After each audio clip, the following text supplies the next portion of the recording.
हाँ तो मेरे दोस्त, आज का क्लास में हम लोग क्लास 10th का साइंस प्रकाश के परावर्तन तथा अपवर्तन चैप्टर का बहुत ही मोस्ट इंपॉर्टेंट ऑब्जेक्टिव क्वेश्चन देखने वाले हैं, है ना। क्या देखेंगे? ऑब्जेक्टिव टाइप क्वेश्चन देखेंगे। तो बोर्ड एग्जाम के लिए ये सभी क्वेश्चन बहुत ही इंपॉर्टेंट है। तो चलिए हम लोग क्वेश्चन को देखते हैं। तो आपका पहला क्वेश्चन है, प्रकाश की किरण गमन करती है। सवाल में पूछा गया है कि प्रकाश गमन करती है, किस प्रकार से गमन करती है। तो इसका सही उत्तर हो जाएगा आपका सीधी रेखा में। जो प्रकाश जो होती है ये केवल सीधी रेखा में गमन करती है। अगला क्वेश्चन है आपका, प्रकाश का वेग न्यूनतम होता है, यानी कि किस में होता है। जो प्रकाश का वेग न्यूनतम किस में होता है, तो आपका सही उत्तर हो जाएगा ऑप्शन नंबर डी, कांच में। कांच में प्रकाश का वेग न्यूनतम होता है ना।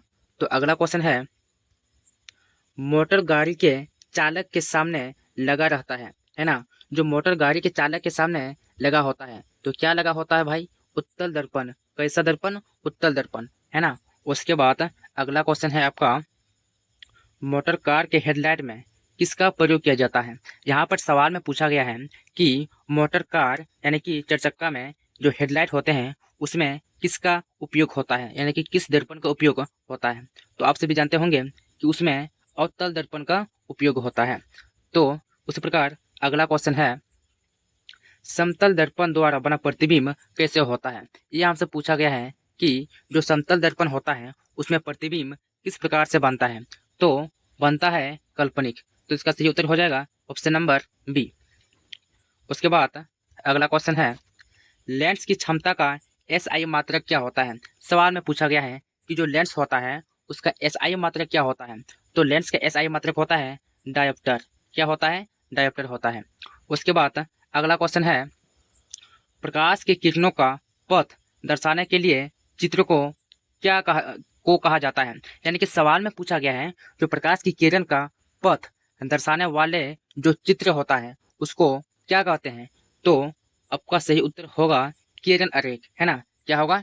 किरण आरेख। उसके बाद अगला क्वेश्चन है, 2D क्षमता वाले लेंस का फोकस अंतर क्या होता है ना। ये अगर हम इसको बनाते हैं तो इसका सही उत्तर आ जाएगा ऑप्शन नंबर डी, 50 सेंटीमीटर, है ना। तो अगला क्वेश्चन है, किसी उत्तल लेंस का फोकस अंतर 50 सेमी है तो उसकी उसकी क्षमता क्या होगी, है ना। तो उसकी क्षमता क्या होगी? यदि इसको हम बनाते हैं तो इसका सही उत्तर हो जाएगा ऑप्शन नंबर डी, +2D, है ना। उसके बाद अगला क्वेश्चन है, प्रकाश के किरण के समूह को क्या कहते हैं, है ना। सवाल में हमें पूछा गया है जो प्रकाश की किरणें होती हैं उसको क्या कहते हैं, जो समूह को क्या कहते हैं। तो आपका सही उत्तर हो जाएगा किरण पुंज। जो प्रकाश की किरण के समूह होते हैं उसको कहा जाता है किरण पुंज। अगला क्वेश्चन है, उत्तल लेंस की क्षमता होती है।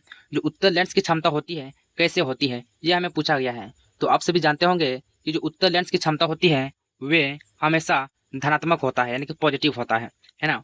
उसके बाद अगला क्वेश्चन है, अवतल लेंस की क्षमता होती है। और पहले सवाल पूछा गया था उत्तल लेंस की क्षमता, लेकिन इस सवाल में पूछा गया है अवतल लेंस की क्षमता। तो अवतल लेंस की क्षमता हमेशा ऋणात्मक होता है ना। क्या होता है? ऋणात्मक होता है। उसके बाद अगला क्वेश्चन है, उत्तल लेंस को क्या कहते हैं। जो उत्तल लेंस होता है उसको और एक नाम से जाना जाता है, तो उसी का नाम पूछा गया है। तो उसका नाम होगा अभिसारी लेंस। जो उत्तल लेंस होता है उसको अभिसारी लेंस भी कहा जाता है।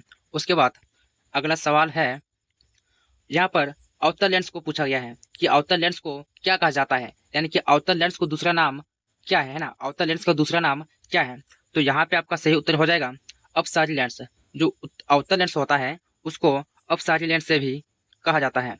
उसके बाद अगला क्वेश्चन है आपका, निम्न में से कौन सा पदार्थ लेंस बनाने के लिए प्रयुक्त नहीं किया जा सकता है। यहाँ पर क्वेश्चन को ध्यान से समझो। सवाल में पूछा गया है कि निम्न में से कौन सा पदार्थ लेंस बनाने के लिए प्रयुक्त नहीं किया जाता है।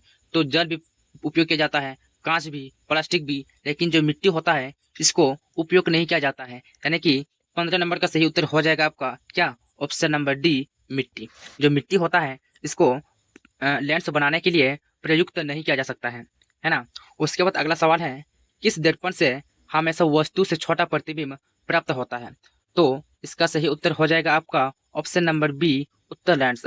जो उत्तल लेंस होता है ये दर्पण से हमेशा वस्तु से छोटा प्रतिबिंब बनाता है। अगला क्वेश्चन है, किस दर्पण से वस्तु का बड़ा प्रतिबिंब बनता है? अगला सवाल में हमें पूछा गया था छोटा, लेकिन यहाँ पे पूछा गया है क्या, बड़ा। तो आपका सही उत्तर हो जाएगा यहाँ पे अवतल लेंस। जो अवतल लेंस होता है ना, सॉरी, जो अवतल दर्पण होता है ये वस्तु का बड़ा प्रतिबिंब बनाता है।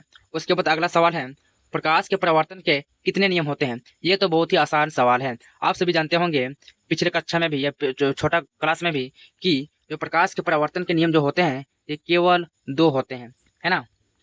उसके बाद अगला सवाल है, जब प्रकाश की किरण हवा से कांच में प्रवेश करती है तो मुरझाती है। सवाल में पूछा गया है कि जब प्रकाश की किरण हवा से कांच में प्रवेश करती है तो किधर चली जाती है, किधर विचलित हो जाती है? तो इसका सही उत्तर हो जाएगा अभिलंब की निकट, है ना। किधर मुरझाती है? अभिलंब के निकट। उसके बाद आपका अगला सवाल है, फोटोग्राफी कैमरा का अभिदृश्य होता है ना। सवाल में पूछा गया है कि जो फोटोग्राफी कैमरा का अभिदृश्य होता है कैसे होता है? तो उत्तल लेंस, है ना, उसमें क्या लगा हुआ होता है? उत्तल लेंस लगा हुआ होता है।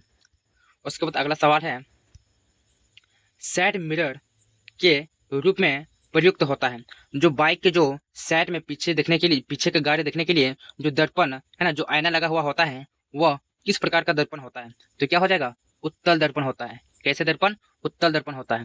आज हम लोग 30 ऑब्जेक्टिव क्वेश्चन देखेंगे। उसके बाद फिर से अगला क्लास में हम लोग इस चैप्टर का सारा क्वेश्चन को समाप्त कर देंगे, है ना। तो आपका अगला क्वेश्चन है, एक अवतल दर्पण की फोकस दूरी 10 सेंटीमीटर है तो उसकी वक्रता त्रिज्या क्या होगा? यदि हम इसको बनाएंगे तो आपका सही उत्तर हो जाएगा 20 सेंटीमीटर। इस चैप्टर का या तो यहाँ पे जितना भी गणित बनाने वाला सवाल है इसको फिर से अलग हम वीडियो बनाएंगे और बताएंगे कि किस प्रकार से बनाया जाता है। तो चलिए हम लोग फिर से अगला क्वेश्चन देखेंगे। तो अगला क्वेश्चन है, निर्गत किरण एवं अभिलंब के बीच के कोण को क्या कहते हैं? सवाल में पूछा गया है जो निर्गत किरण एवं अभिलंब के बीच के कोण होते हैं उसको क्या कहा जाता है? तो उसको कहा जाता है निर्गत कोण। क्या? निर्गत कोण कहा जाता है। उसके बाद अगला सवाल है आपका, सरल सूक्ष्मदर्शी में किसका उपयोग किया जाता है? जो सरल सूक्ष्मदर्शी होते हैं उसमें किसका उपयोग किया जाता है? तो क्या? उत्तल लेंस का उपयोग किया जाता है। किसका उपयोग किया जाता है? उत्तल लेंस का। अगला क्वेश्चन है, किस लेंस के द्वारा सिर्फ काल्पनिक प्रतिबिंब तनतनाता है ना, तनता है, बनता है, तनता गलत हो गया, बनता है ना, क्या है? बनता है।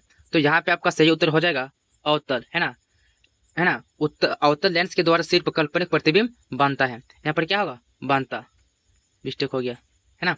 उसके बाद अगला क्वेश्चन है, परावर्तन के नियम से निर्धारित होता है ना। जो यहाँ पर पूछा गया है, जो परावर्तन के नियम से क्या निर्धारित होता है ना, तो क्या निर्धारित होता है? आपतन कोण और परावर्तन कोण क्या होता है? समान होते हैं। तो क्या होता है? समान होते हैं। क्या समान होते हैं? आपतन कोण और परावर्तन कोण जो होते हैं ये समान होते हैं, है ना। ये किससे निर्धारित होते हैं? परावर्तन के नियम से, है ना। उसके बाद अगला क्वेश्चन है हमारा, काल्पनिक प्रतिबिंब होता है।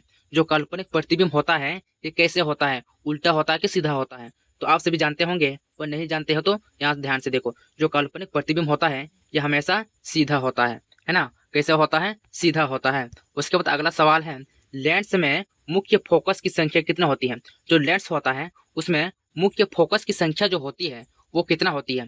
तो कितना होती है? 2 होती है ना। कितना होती है? 2 होती है। उसके बाद अगला सवाल है, सर्च लाइट का परावर्तक सतह होता है। जो सर्च लाइट होता है उसका परावर्तक सतह कैसे होता है? अवतल होता है। कैसे होता है? अवतल होता है।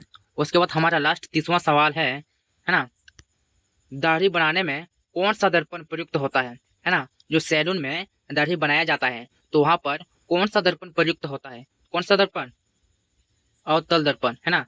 कैसे दर्पण? अवतल दर्पण। और बाकी का जितना भी सवाल है ना, जो बाकी का जो जितना भी सवाल है उसको हम अगले वीडियो में पूरा विस्तार से देखेंगे, है ना। और जितना भी इस प्रकार का सवाल है, जो गणित वाला सवाल है, उसको हम अलग से वीडियो बनाकर यूट्यूब में डालेंगे। तो आप लोगों की चिंता करने की आवश्यकता नहीं है ना। आप लोग बिल्कुल भी चिंता मत करिए। हम आराम से हम ऑब्जेक्टिव क्वेश्चन को इसी प्रकार से हम लोग डेली क्लास करते जाएंगे।